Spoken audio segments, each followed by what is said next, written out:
and gentlemen, let me present you my library on Plato's Atlantis. I started reading on the topic in 1999, and since then I collected several hundred books on Plato's Atlantis. So let's have a look together on my library. Ladies and gentlemen, we find my library on Atlantis in this bookshelf.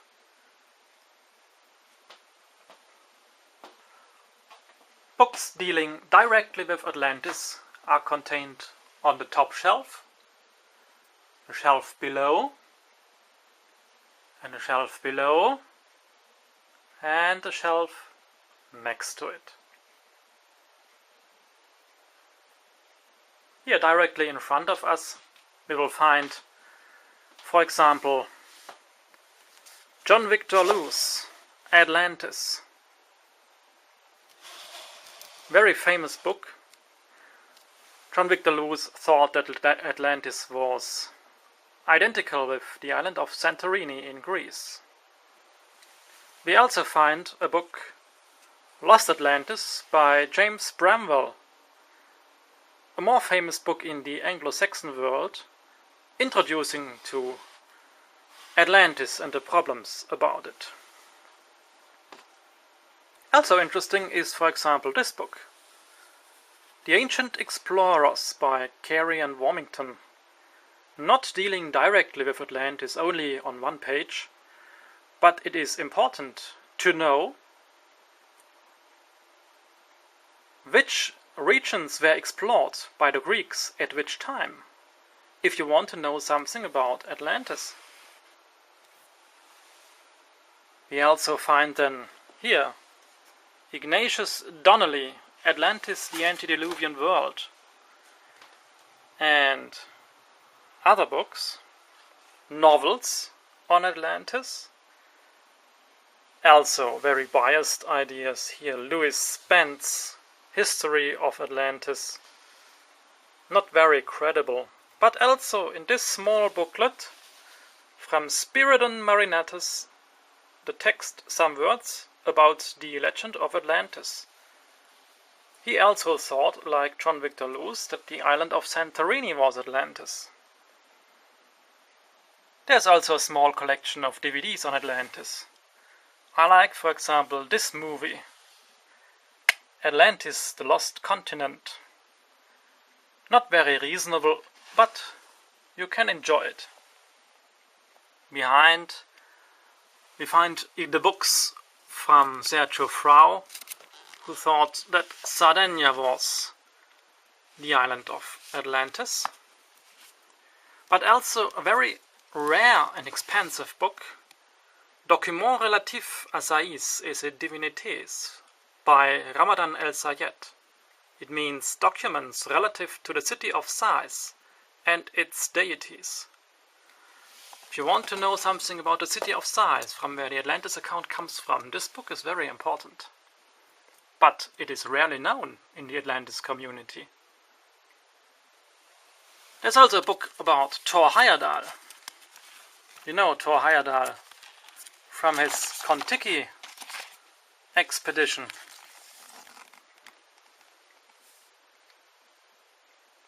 He wrote small text about Atlantis in this book.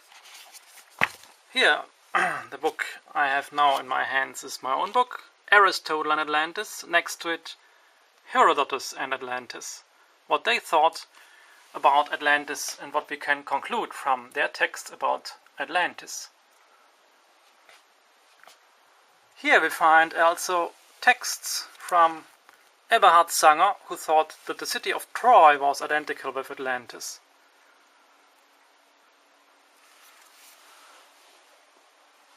So, let's go to the next shelf. A very known book is this one from Ramage, Atlantis.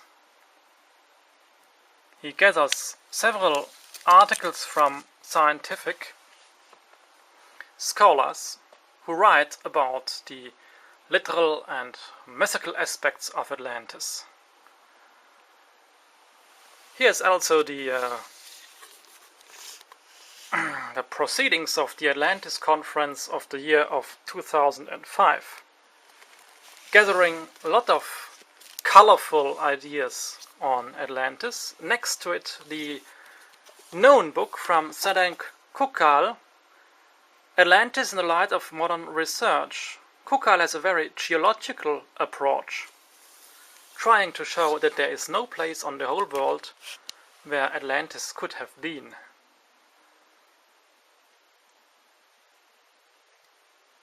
Here, round the corner, we see a book by an artist.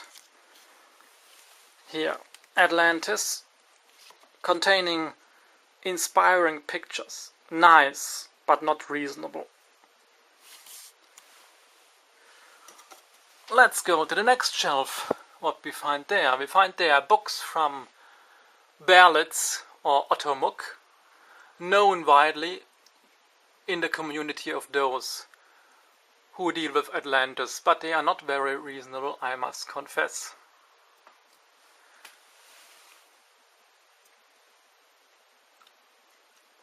Interesting is this booklet by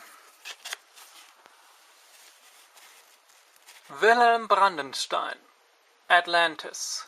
He tried to show not in the first place where Atlantis was, but he tried to show that Atlantis was not an invention, but a real place. This booklet is of highest scientific value, and I recommend it to everybody who wants to know something about Atlantis.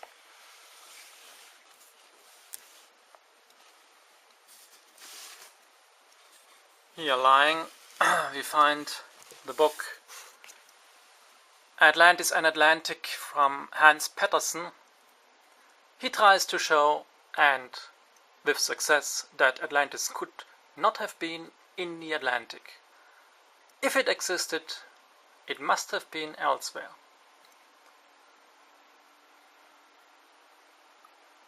To the right there is also, of course, Erich von Däniken. Well, now let's go to the last shelf. Upstairs we'll find there especially French scholars. Vidal-Naquet. He had clearly the idea that Atlantis was an invention by Plato, and he did everything to show this, not always with success. And these brown booklets you can see here on the top, they are from the 1920s, when French scholars founded a society for Atlantis studies in Paris. Well, they haven't found Atlantis, but it was an interesting approach they had.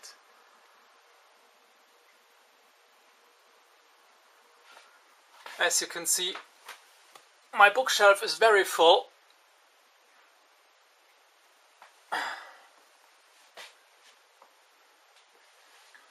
So, what can I show now? For example, this nice green booklet here from Durst Grünbein, a German poet who wrote nice association on the topic of Atlantis. Next to it, Proclus, commentary on the Timaeus of Plato, a very important book for Atlantis research. Okay, these are my books dealing directly with Atlantis.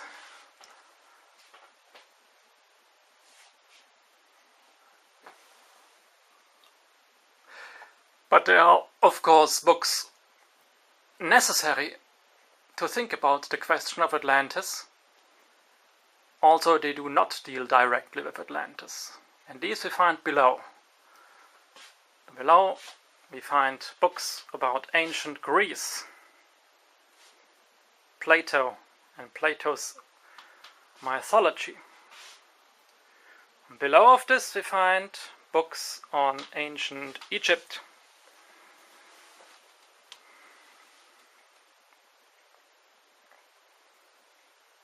Here with my grammars from Okinga and Zonhofen on the hieroglyphic language. Do you want to see how homework looks like if you learn hieroglyphic language, the so-called Middle Egyptian language. I will show you. Let's have a look.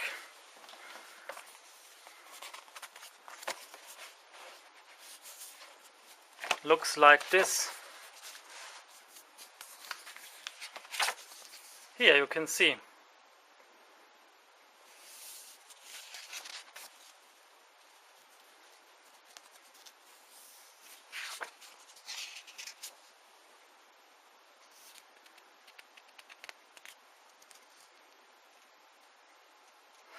You always work on 3 layers.